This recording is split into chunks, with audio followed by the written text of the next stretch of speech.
بسم الله الرحمن الرحيم. الحمد لله رب العالمين والصلاة والسلام على سید الانبیاء والمرسلین. اما بعد.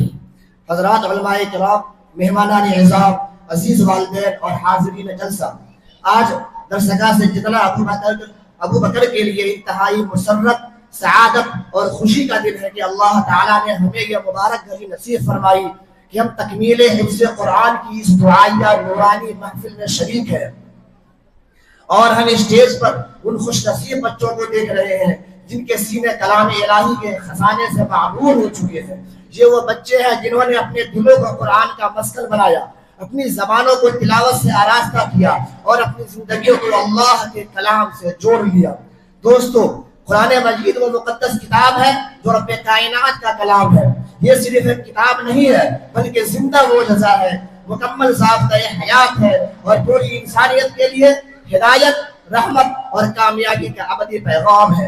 اللہ تعالیٰ نے ارشاد فرمایا ذالک الکتاب لا ریب فیہ ھدی للمتقین، کہ یہ وہ کتاب ہے جس میں کوئی شک نہیں اور پرہیزگاروں کے لیے اس کے اندر ہدایت ہے، کیونکہ قرآن دلوں کو زندہ کرتا ہے، اندھیروں کو نور میں تبدیل کرتا ہے اور گمراہی کو ہدایت میں بدلتا ہے، جیسا کہ اللہ تعالیٰ نے ارشاد فرمایا وَنُنَزِّلُ مِنَ الْقُرْآنِ مَا هُوَ شِفَاءٌ وَرَحْمَةٌ لِّلْمُؤْمِنِينَ کہ ہم قرآن میں وہ باتیں نازل کرتے ہیں جو شفا ہے اور رحمت ہے مومنوں کے لیے۔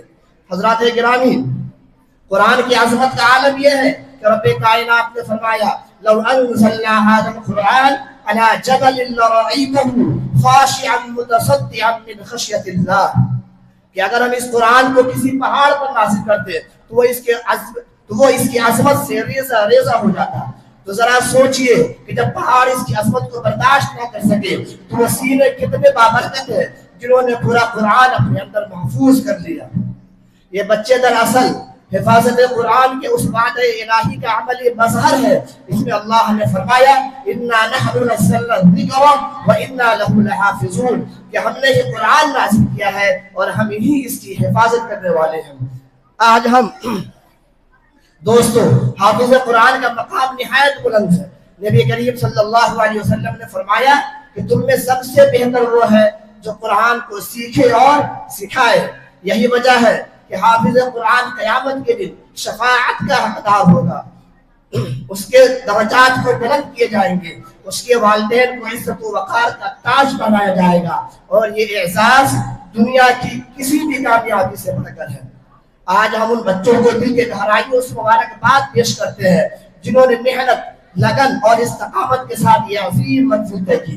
ان کے والدین کو خراج تحسین پیش کرتے ہیں جنہوں نے اپنی اولاد کو قرآن کے لیے وقف کیا، اور ہم اساتذہ اکرام کے بے حد ممنون ہیں جن کی محنت، دعا اور اخلاص نے ان بچوں کو اس مقام تک پہنچایا، اور ہم اپنے معزز مہمانان گرامی کا تہ دل سے شکریہ ادا کرتے ہیں کہ انہوں نے اپنے مصروفیات سے وقت نکال کر اس نورانی محفل کی رونق بڑھائی۔ آپ کی شرکت ہمارے لیے باعث عزت اور ادارے کے لیے تقویت کا سبب ہے۔ حاضرین جلسہ، آخر میں دعا ہے کہ اللہ تعالیٰ درسگاہ سے جتنا ابو بکر کو ہمیشہ دینی تعلیم اور قرآن کی خدمت کا مرکز بنائے، اس کے منتظمین محبین کے جان مال عزت اور آبرو کی ہمیشہ حفاظت فرمائے۔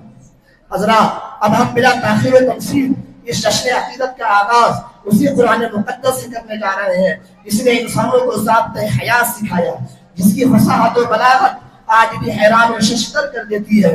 اسی محبت و صداقت، شان عظمت و رفعت کی ٹھنڈی ٹھنڈی چھاؤں میں قرآن کریم کی مقدس تلاوت کے لیے درسگاہ سیدنا ابو بکر کے محترم استاد حافظ ارشاد صاحب کو میں ان اشعار کے ساتھ دعوت دیتا ہوں کہ اٹھو مسلمانوں، قرآن کی عظمت کو چمکاؤ، زمانے بھی اما کو عافیت کی راہ سمجھاؤ، زمانہ آج بھی قرآن ہی سے فیض پائے گا، مٹے گی ظلمت شب اور سورج جگمگائے گا۔ حافظ ارشاد صاحب۔